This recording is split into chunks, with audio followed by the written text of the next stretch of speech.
the party master on Up and Go, The Bridge, 99 FM. Good morning. It's a Monday, and it's the start of the week for many. Start of the working week. We hope you had a wonderful weekend. My name is Richie B. My team is here with us, and we've got you here in Jamaica and around the world. Welcome to Up and Go on The Bridge, 99 FM. DJ Audley, you're into the business of photography, it seems.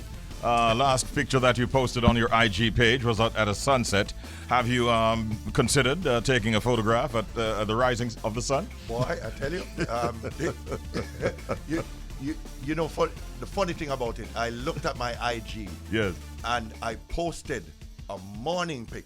You did? Yes, and I didn't even realize it when I post the evening pic. Okay then. So like, now it's a balanced equation. Yeah, and I'm like, wait, I'm going good one. Yes. Yeah, where was that pic taken though? On Highway 2000. Oh, okay. Yeah, man, really a classic pic. You should think about photography as an option. Not meaning to leave here, you know, but just something that else you can do. It seems like a professional work, if you ask me. Well done, son. And by the way, there are some new restrictions that are coming in for travel into the United States starting today. And if you're heading to the airport right now and you're going to the United States of America, there are some things that you want to know because travelers heading to the U.S. will be required to show, for instance, evidence of a negative test. Let me just get this together for you.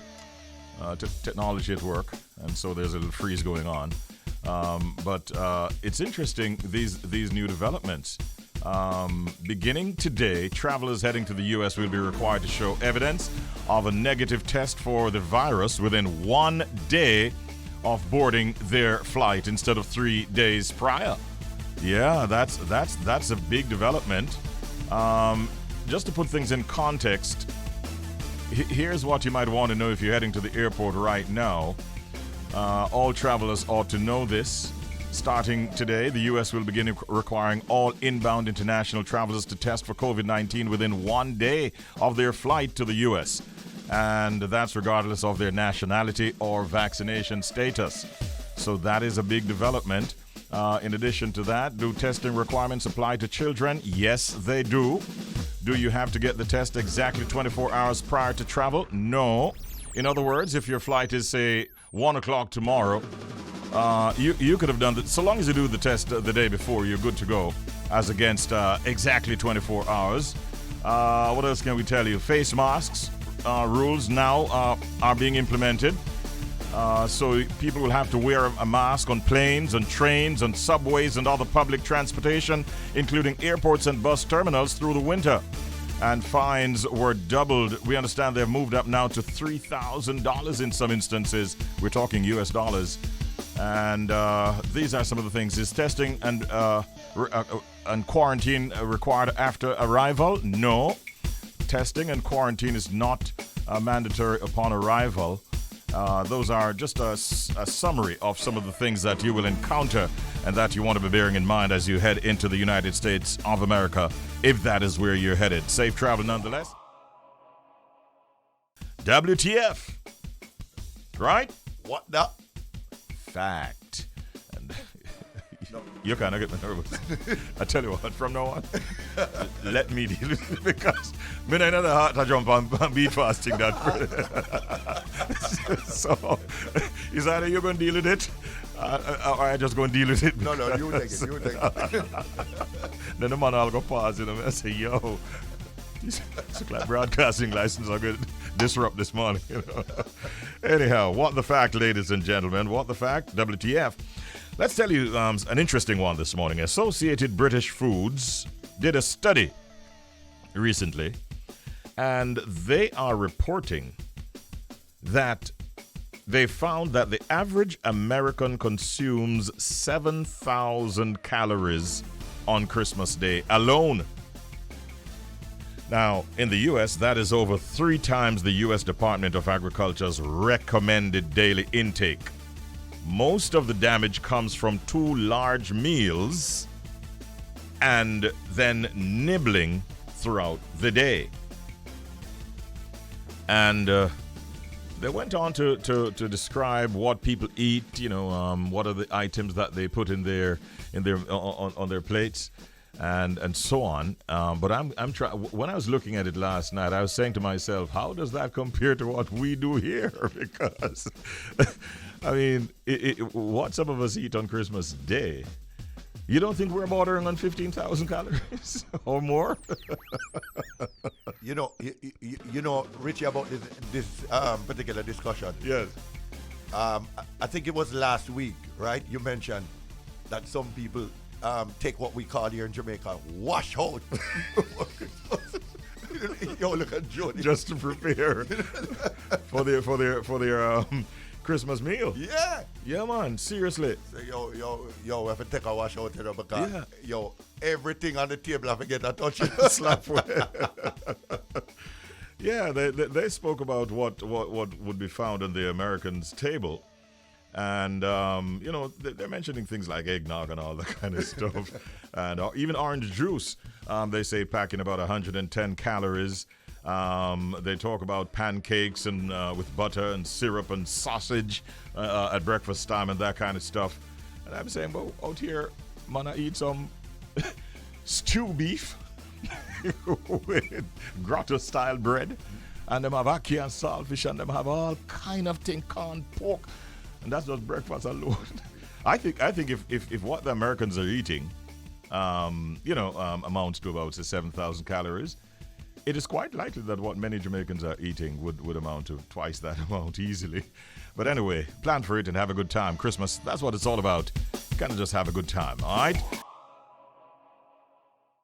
I had to say to Ronnie when we were exchanging pleasantries earlier on this morning, himself and Pernell, I had to say, hey, this is a big feature that you have coming up this Wednesday. It's huge. As a matter of fact, when Bobby forwarded it to my WhatsApp on the weekend, I had to respond and let him know that, hey, high commendations to everyone for putting this one together. When you're talking about former Prime Ministers P.J. Patterson and Bruce Golding with two of our long-serving members of the political directorate, Ronnie Thwaites and Pernell Charles, all together this Wednesday, 12:30 in the afternoon. That is huge and will be worth your while. Looking at some topical issues, and I'm particularly interested to hear what suggestions will come out of those discussions in terms of how we can navigate towards becoming a republic, which has been discussed for a long time. And, I was thinking about it a while ago. Do we know how many years of political service on a cumulative basis would have been attributed to these four brothers together? It's a long time. That would be close to 100. 100? Maybe more than 100. Seriously. Hold on. No. We're going to do the math on it, and we're going to do some research. But trust me, it's a long time if you add up all of their years of service. Man, and they're coming together. It's going to be a good look. We want to get on to our proverb of the day.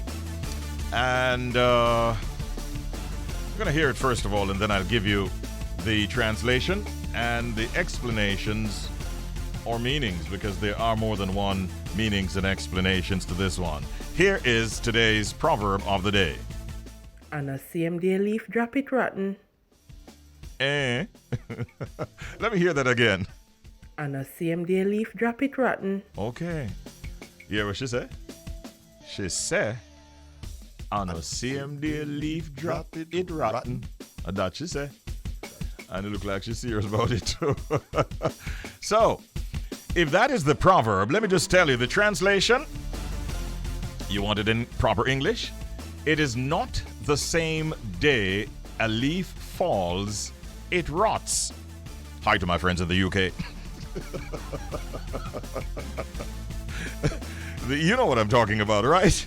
Yeah, now, the meanings and explanations. There are more than one meanings and or explanations. One is, the consequences of a mistake may not be felt for years, but will eventually have an impact. That is one of the meanings or explanations. Here's another. to the proverb, "On a CMD leaf, drop it rotten." Explanation number 2. If you're taken advantage of, you bear part of the responsibility. It's a serious one. If you're taken advantage of, you also bear part of the responsibility. Some might not agree, some will. But I have one more meaning and or explanation to this proverb, "On a CMD leaf, drop it rotten." And the final one is, "Nothing remains the same." 3 different meanings. And how do you feel about those? Let us know. 876-676-4996, 876-551-5782. That is our proverb of the day. Now then, the winners have been announced, and we say congratulations to all of those who walked away as winners this year at this year's MOBA Awards in the United Kingdom.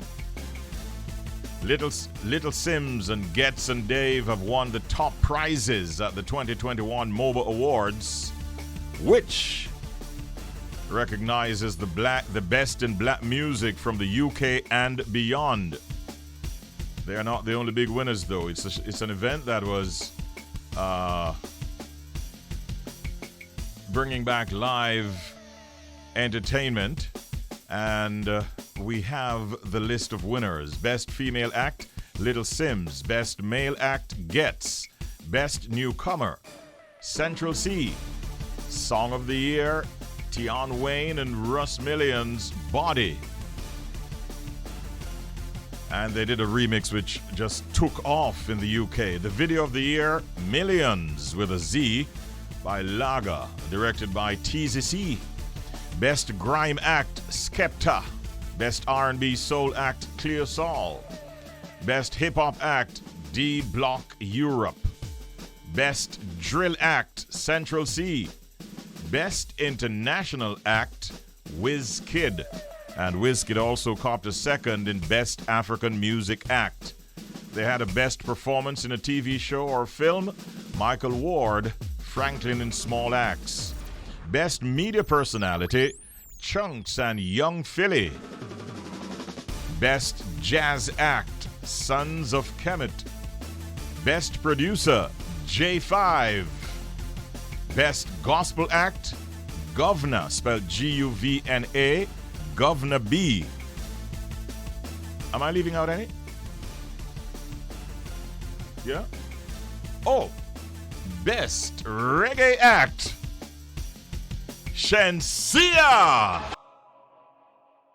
And we've been doing some research. We've been talking to a lot of persons. We see coming out of New York City an article that was published recently, which reads, with a recent announcement by Barbados of 33-year-old pop superstar Rihanna as a national hero, Jamaicans in the diaspora have started to amplify calls for reggae king Bob Marley to be installed as the 8th national hero of Jamaica. And we see first off Erwin Clare of Team Jamaica Bickle in Queens, New York, said that very few individuals who have had such a profound impact on humanity as Bob Marley has. His message, that is so eloquently delivered through his music, inspires kings and presidents and the common man. He's a third world man with a first world mission, added Erwin Clare. Jamaican-born, New York-based university educator Chandra Young also spoke out on the issue, labeling Marley the de facto Jamaican national hero. He has met and exceeded, she says, all categories for selection in the value of his contributions to Jamaica and Jamaicans, despite the lack of an official declaration explicitly proclaiming him as a national hero. He remains admired and revered for his legacy and his role in Jamaica's socio-political and economic history and present. His words of revolutionary protest are on the lips of human beings across the globe. And Chandra continues, he's Jamaica's preeminent ethnomusicologist. His poetry, his lyrics have inspired people to get up and stand up for their rights. In doing so, he inspired a generation to chant down Babylon with chants of liberation and independence for nations out of the darkness of the lies of the colonial oppressors. Very, very powerful statement there coming from Chandra Young. There are other reactions that are coming in from the diaspora. And of course, the bridge is your way to connect with the Jamaican diaspora. We'll share with you some more in a short while from now. But in the meantime and between time, should Bob Marley be named a national hero? Now then, I want to say a big thank you to our friends at Charles Chocolate. They sent me a package here, and this is mocha. Haha, look at it. There it is on the screens for those who can see it. Let me see if I can get a good angle. Yeah, there it is. Right, Richie? Yeah. Now, I'm not trying to taunt my listeners or anything like that, but this looks really good. It's smooth chocolate with roasted Jamaican Blue Mountain coffee. And they sent me a box. DJ Audley and Jody and Richie will all be able to share in this. And we'll also be able to leave here with with one as well. You love chocolate, you were telling me. What? And then you live near to a place where sell a whole heap of that. Listen, I wonder how often you go over to that spot to get your chocolates based on how you speak about this product. Hey, Richie, when I saw Jody with that box, listen, the music almost ran out, man. I'm like, yo, man, it's a prayer, you know, I say, Yeah. yo. But this is an innovative move by them to come out with smooth chocolate with roasted Jamaican Blue Mountain coffee. Yeah, that should be good. That should be really good. Let me see what they say. Our new mocha chocolate bar is the perfect blend of smooth velvet chocolate with roasted Jamaica Blue Mountain coffee. And this is all courtesy of Charles Chocolates. Hashtag this is mocha and hashtag imagine Charles. Yeah, so we're looking forward to this. Big respects every time, Cavell. And thank you, Charles Chocolate, for this fantastic gift. We're still looking at the reactions coming out of the Jamaican diaspora in relation to whether or not Bob Marley should be named national hero. And here's a bit of information that came to our attention. Jamaica has debated for years about adding Marley to its order of national hero. No new heroes have been added since the 1980s, although a committee that examined nominations a few years ago had included Marley and former Prime Minister Michael Manley among a list of 10 names.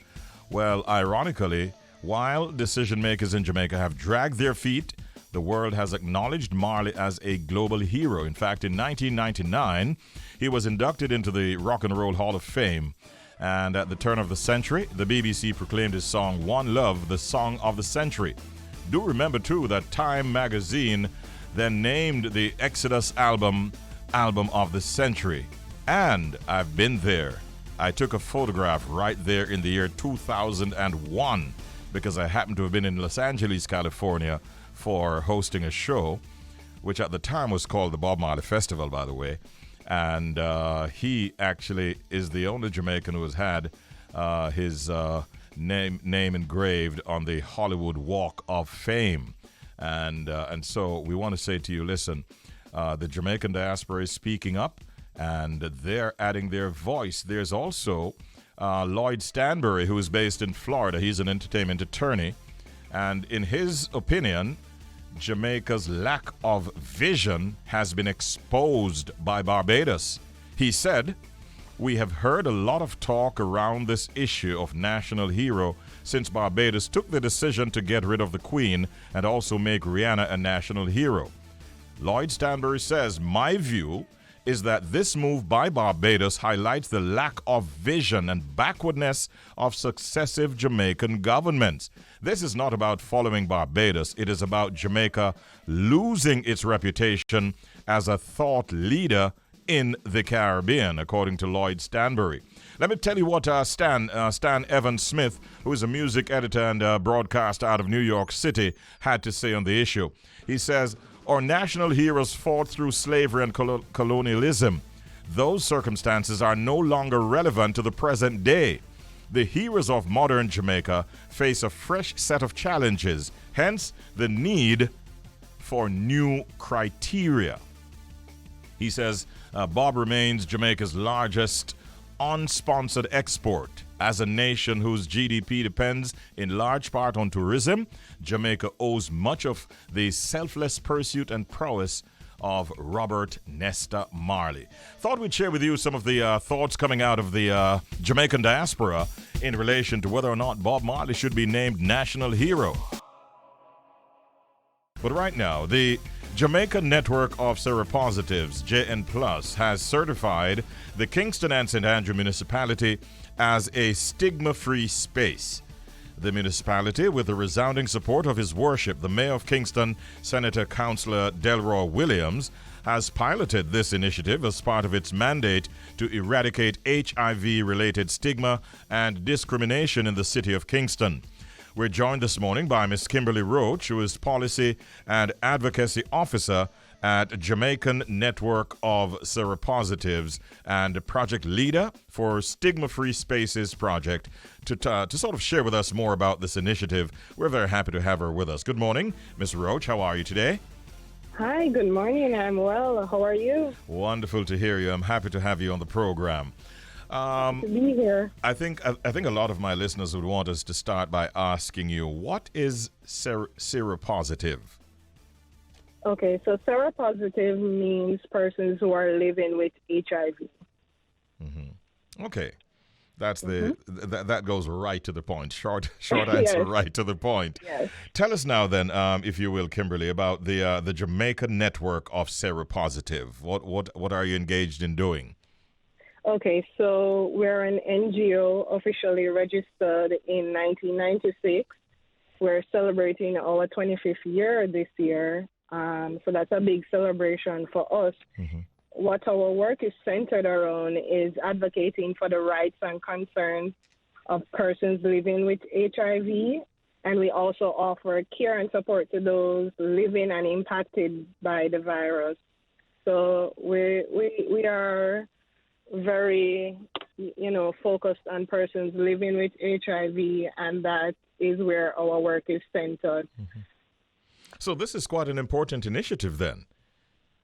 Absolutely, because we recognize that within Jamaica, persons living with HIV don't often, have their dignity respected in our general society. So we're here for those persons, and we continue to do that work. Now, we understand that the Kingston and St. Andrew Municipality has been certified as a stigma-free space. I want to ask you then, what does a stigma-free space look like? Okay, so let me start off by giving you a background why we started the project, and then I'll go into showing you what a stigma-free space looks like, all right? That's fine, yes. So a part of our strategic outlook at JM Plus is to reduce HIV stigma and discrimination nationally. So a part of that strategic outlook, we designed the Stigma-Free Spaces project with the help of UNAIDS. What we did was we recognized that we needed broader social sustainability in Jamaica, recognizing that there's a value in creating a society that respects the rights and concerns of persons living with HIV. Also, we did some research. Our Stigma Index 2.0 at JM Plus recognized that 1/3 of persons living with HIV are impacted by stigma and discrimination in various contexts within the society of Jamaica. And we also did further research to look at other studies, such as the Caribbean Policy and Research Institute, CAPRI, and they noted that Jamaica spends an additional $424 million on HIV treatment due to stigma and discrimination. So interestingly, that study did not account for the lost human capital potential caused by stigma and discrimination. So we recognize that stigma and discrimination is a national issue. It impacts persons living with HIV and also our ability as a nation to grow. So we designed the Stigma-Free Spaces project to offer strategic framework to private and public entities with the necessary stigma and discrimination policies to ensure that stigma and discrimination doesn't happen in the workplace or any other context. So what we did was design workplace policies that explicitly protects persons living with HIV. We also design policies that, offer equal opportunities to persons living with HIV. And we also sensitize managers and employees to be sensitive towards the issues and concerns that affects persons living with HIV. So in a nutshell, that's a stigma-free spaces. Okay, project. okay. Thank you for that. Thank you so much for that. There might be other communities out there who would love to become a stigma-free space. How can they get that designation? Okay, so one of the first things to get that designation is that we want persons to sign an MOU with the Jamaican Network of Seropositives. And when you sign that MOU, you agree to go through the process that will enable your organization to become stigma-free. So doing a self-rating assessment, looking at your policy to see if you have anything that protects persons living with HIV, sensitizing managers and leaders within the organization to champion the rights of persons living with HIV. And then we just continue along that process until you get it right and you get your certification. It's not hard, but it's very serious work because we want organizations to recognize that this is necessary in their broad strategic outlook to ensure that equal opportunity is there for everyone who is living in the Jamaican society. Outside of the municipality, Kingston and St. Andrew Municipality, are there other such spaces with that designation in Jamaica currently? No, but we are working with the private sector organization. They will be certified early in 2022. We intend to work with them and possibly some of their member organizations to ensure that, we have an impactful project and we reach a lot of strong organizations because we recognize that as a network working towards helping persons living with HIV, we can't do it alone, and we want strong partnerships to champion this thing. Yes. Going forward, what are some of the goals that you have set yourselves at the Jamaican Network of Seropositives? Well, we want the Jamaican government to enact legislation that protects persons living with HIV. We want to see health care that is inclusive and ensure that persons living with HIV feel comfortable going in for health care. And we want our society to know that persons living with HIV have human rights and that their rights are respected in various contexts. So those are the three strategic pillars that we're on right now. Let me just tell you, Kimberly Roach, it was very, very informative information that you shared with us today. We thank you for talking with us. We learned a lot, and we wish you all the best going forward. You can call on us anytime. Thank you so much. Thank you, Richie. But before I go, Bridge 99, I offer you the opportunity to also be a stigma-free space. So I'm hoping that you guys come on board as well. All right. Well, I'm sure that my directors are listening, and you already have some support from us here in the studios. So we will definitely be in touch on that score, for sure. All right. All right. So we'll tell you more. Thank you so much. Have a great day, and thank you for talking with us, Kimberly. All right. Bye. Bye-bye.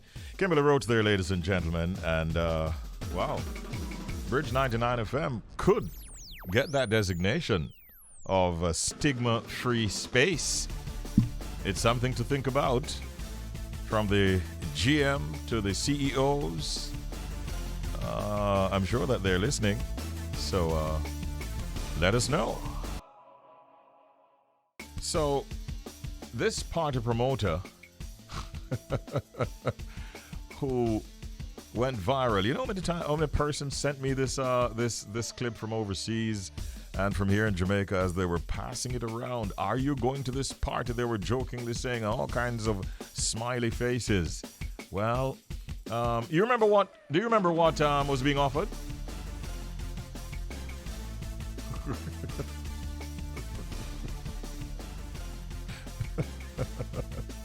Everybody in the studio goes, yes, I remember.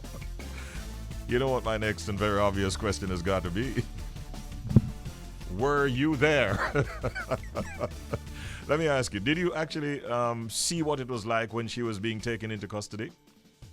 No. Oh, so you weren't there? No. I wondered. You saw what was being offered, though? By the promoter. I did. What is it? It was just a little thing to generate some excitement, I suspect. Eh? Well, you think so? Yeah. Well, it really generated a lot of excitement. Enough. You need to change your reaction so it doesn't appear that what you're saying is that you personally are excited. Who, me? No. You're on camera, you know, son. No. Yeah, but you know, somebody sent me an email. I didn't see the email until the wee hours of this morning.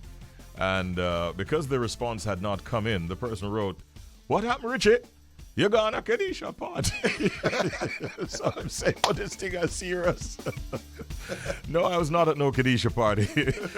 Kadisha is now, maybe at this time as we speak, in police custody because of what she apparently intended to do. Understand that words like Kadisha were trending on the weekend. Words like Waterford were trending on the weekend. Words like Portmore were trending. But more than that, Combo. Combo was a big trend on the weekend. Really? Yeah, that's what I'm told. I'm not making this up. On Twitter, you typed in Combo. I don't want to tell you what would pop up. Alrighty then. Hey, DJ Roy, if we should give the sum total of our years in broadcasting, it would be quite a number of years. But imagine PJ Patterson, former Prime Minister. Yes. Bruce Golding, former Prime Minister. Yeah. Pernell Charles, former parliamentarian. And Ronnie Thwaites, also a former parliamentarian. Imagine if we should put the sum total of their years in politics and in service, and when 4 of them come together this Wednesday, can you imagine, my bro? And again, I got to say big respect to the Bridge Nation, man, and the whole team at Bridge, because this is one, back in the days, this is the show that we want to tape on cassette. Trust me. You know, it's a show that you want to record and have it as something that you can go back to hear some of the history. Yep. Behind the scenes too, because you know, these gentlemen are behind the scenes. They know what happened and what took place when. Oh yeah. And this is a show I'm not missing. I'm working. We cannot miss it. I'm taking the time off. I've already put in for that hour off to listen to the show. Okay. You take it seriously, and so do I. And especially it's coming at a time when some very, very topical issues are to be discussed, including Jamaica's move towards becoming a republic and so on. So this is a big one. When Bobby sent it to me on the weekend, I had to respond just to say, hey, this is huge. Yeah. So that's going to be this Wednesday at 12:30. 2 former prime ministers and 2 former parliamentarians and politicians. PJ Patterson, Bruce Golding, who had a birthday yesterday, by the way. Big ups, boss. And, of course, Pernell Charles and Ronnie Thwaites. So we have a guest in this segment, DJ Roy, and just want to remind the listeners in the tri-state area and here in Jamaica that all of what we're doing in this global connection is courtesy of our sponsors, Jamaica Stock Exchange. The Jamaica Stock Exchange was the world's best performing stock exchange in 2015 and 2018, according to Bloomberg. So, invest in Jamaica, land we love, and you can call the JSE on 876-967-3271. It's now 29 minutes after the hour of 10 o'clock, and it's time for us to welcome our guest to the program. Now, let me just tell you, moving forward Wednesday, in association with Irie Jam Radio and Team Jamaica Bickle, we understand that they, in a very short time, raised over $6,000 within 24 hours for the Jamaica Under-17 basketball team heading to Mexico today. And we have joining us at this time in the Global Connection, Miss Simone Edwards, who is coordinator for the National Youth Basketball Program, and she's also the assistant coach for the Jamaica Under-17 basketball team, and she's our guest at this time. Good morning, Simone. How are you? Welcome to the program. Good morning there. Thanks for having me. All right, so you're talking with Richie B. Please say hello to DJ Roy, who is in New York City, carrying us live on Irie Jam Radio. Hi, DJ Roy. Pick up yourself. Good morning, Simone. How are you? Yeah, I am good. Well, I'm trying to be good. It's crazy this morning. We're trying to get everything organized for the team to leave. It's a mess, but I'm good. Let me just tell you, Roy, that she was planning to have been into the studio with us, but she had to go to the airport to address some matters urgently. But she's still accommodating the connection. Tell us a little bit, if you will, Simone, about the under-17 basketball team. Well, the under 17, we have from the age of 13 to the age of 17. Bunch of talented young men mixed with kids from Canada, Jamaican kids from Canada, the U.S., and the local kids that are here. So we have a mixture of, because what I'm trying to do is make sure every kid that have Jamaican heritage can represent Jamaica if they're talented enough. Give them the opportunity. So we have all these kids put together, great young men who's going to go represent us this week. This event, or series of events, is actually a part of a tournament? What are they going to do for us as a team? So they're going to participate in the central basket.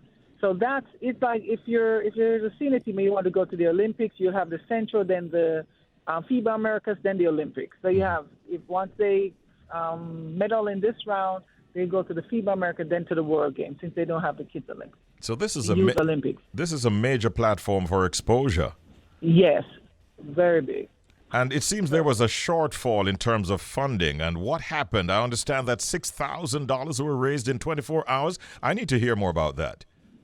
Yes, the thing is that since I've been representing Jamaica as a coach and as a player, the problem that I've always had, which shouldn't be an issue, is because it's a national team, is always getting sponsors to back the national program. And what people will tell you is that, you have to do well before sponsors come on, which is foolishness. Because if you don't get the help to structure training or anything else or get the uniform, you can't go compete or get the kids prepared. So that just, to me, is just crazy. So we were told late because of the pandemic. They finally got to play a host city, which was Municipality. So they told us near the end of October. So we didn't have enough time for all of that. So I had to reach out to my good friend Erwin. I said, Erwin, the uniform, they were like $2,500. The place to stay. Let me tell you, when I'm trying to get for 2 weeks, I need just training for 2 weeks because I couldn't afford more. To get a place to stay, everybody for 2 weeks charged me over $8,000 Wow. for the team to train. So I finally get somebody to work with me. So I said, Erwin, we just have to raise some money to get all of this done. And, I didn't have to ask twice. Erwin said, let's call out that, and he called out to his friends and on everything, and trying to raise it. And that's how we'll get some of that. And then a few of my friends, I've been asking, but we're still at shortfall. Like, why I'm late for your studio this morning? The custom office, where the uniform, we go there from last week, and they tell us, we go there on time when the teacher, and the lady say, all right, we're not process no more. I don't know if them come back Monday, which is time when we're flying out. Oh. So I'm going to come back early this morning before anybody. You know what? They tell me to get my uniform and stuff. I have to pay $160,000. OMG. $160,000 to clear the uniform. That's crazy. How come? Yeah, that's crazy. That's crazy. I'm like, these are uniforms we need. We have to. The team leaving out at 3 o'clock today. The assistant coach just called me because I left before. He said they're charging $160,000. I'm in shock. I'm like, we're already struggling. Everything we put on the card. No, but this needs to be brought to the attention of the Minister of Sport and some persons up the ladder. It's crazy, and I live up my hat to Babsy and the junior minister Harry Long, because they helped me get the tickets. The tickets were high. They helped me get the tickets for the team to fly out, and I really respect that. No, this I didn't expect to run into this. Run the day when we tried last week, so it's not like when they tell us to come when they came in, and now they're telling me 160. We have to pay that, even for that. We have to pay it because the kids. They have to go. And it's the Jamaica national team. I mean, it's just, we have to wear that 160,000 Jamaican to clear uniforms and this other stuff for them to take. Mask, No. I really want to try to say that somebody listening right now ought to make a call and to have that waived, because I cannot see why that makes any sense whatsoever. DJ Roy, your thoughts? It's truly amazing But like the song we played earlier, tough times don't last, only tough people do. And Simone, you're doing a tremendous job. I've got to say big shout out to Erwin Clare, who's part of the Irie Jam family and Team Jamaica Bickle for coming on board. But what can we do, Simone, as we're cheerleaders when we watch on TV and Jamaica's doing well in all sports. What can we do to participate, not just cheering, but in helping with the funding here in the States? Is there a contact number? Is there a website we can go to? You see, I have a non-profit. So because I'm over it, my non-profit, Simone for Children, because I'm dealing with education, for years I set up a thing. And then I have the basketball academy. And that's where all of this is funded through my non-profit. So what I do is, try to raise, because most people want to tax deduct. So it's just SimoneForChildren.org. Them can donate money there and get their tax relief, from it. And that way, that's how I'm doing. I'm trying to produce so many Jamaica and young kids to get scholarship. I have all these coaches waiting for me to produce players to give them. Yeah.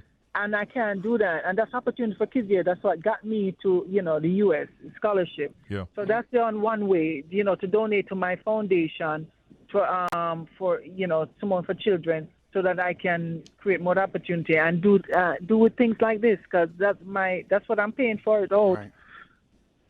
All right. Well, did you repeat that? Can you repeat that? Yes. So Simone is Simone, my first name, the number 4, and children, because number 4 was my number. Number 4, then children.org. Okay. SimoneForChildren.org. And she's been quite a successful player as well, DJ Roy. You don't need to be. You don't need to. In Jamaica, we just have a show up and show out. We have to do it that way. Didn't they call you Hurricane? Yeah, the Jamaican Hurricane. That's my name. The Jamaican Hurricane. Yeah. It's about resilience. When I choose somebody to the Hurricane, it's about resilience and it's that power I get. The stronger, no matter how things. I just kept picking up strength and power when things come. That's how I use it. Why I bring in the hurricane thing, all of that. But like he was saying, tough people with the national senior team. I did that before. You understand? I have to thank the Board Foundation for helping out, because the COVID test was $100 and something $1,000 too. You have to do the COVID test, and it's like $18,000 per player for the COVID test and stuff like that. Simone, I'm listening to you, and I'm saying to myself, if all of these youngsters are going out there to represent our country, thank you. Yes. Why are we not hearing about waivers? Why do we have to be paying all of these funds? I don't get it. Thank you. I don't get it. Same Somerset too. National team. Going out to represent, people. Playing in our Jamaican colors. We have to be paying customs duties for gears. We have to be paying all of these tests. No, shouldn't be. Something is not right. Shouldn't be. It shouldn't be, because when they go out, it said Jamaica national team. Come Jamaica on. National team. Somebody's sleeping on the job, if you ask me. But Simone, I want to thank you, and hope things work out. And I wish the team well. May the youngsters represent well and score some victories and get some scholarships and continue to make us proud, including yourself and all those around you. Thank you so much, and best wishes. Thank you for having me. Thank you, dear. All right, take care. Wow, can you imagine, DJ Roy? It still amazes me what our athletes go through in every form, whether it's soccer, track and field, basketball, bobsled, it doesn't really matter. They're representing Jamaica. They're flying the colors high. And we here abroad, Richie, let me tell you, we cheer them on when they do well, but they don't realize that we need to participate with our pockets too. Yeah, whatever absolutely. We do what you can do when you can do, for as long as you can do it. Yes, for sure. I don't like the idea of these funds, I suspect, are going to the government coffers. And it doesn't look good to me to hear that a team that is going out to represent our country is helping the government to gain funds, to earn. I don't like the sound of that. We want to be hearing about waivers and so on, but we'll talk some more about this. We're on a break right now, DJ Roy, for the local break, and we'll be right back. I've got maybe 2 songs to play for you, all right? All right, can't wait. I'm still getting reactions coming in relation to the matter of Bob Marley, whether or not he should be named national hero.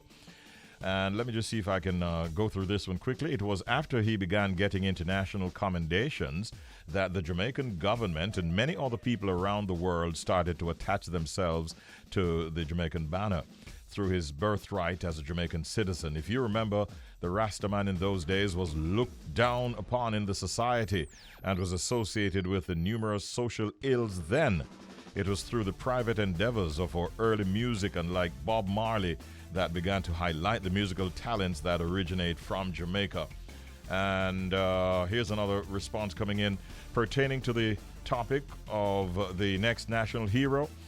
With special reference to Bob Marley, I'm really concerned about the topic and the sentiments surrounding the matter being discussed.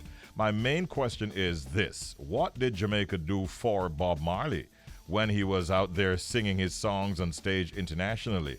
I know he did not get any help when he was blazing the musical trail.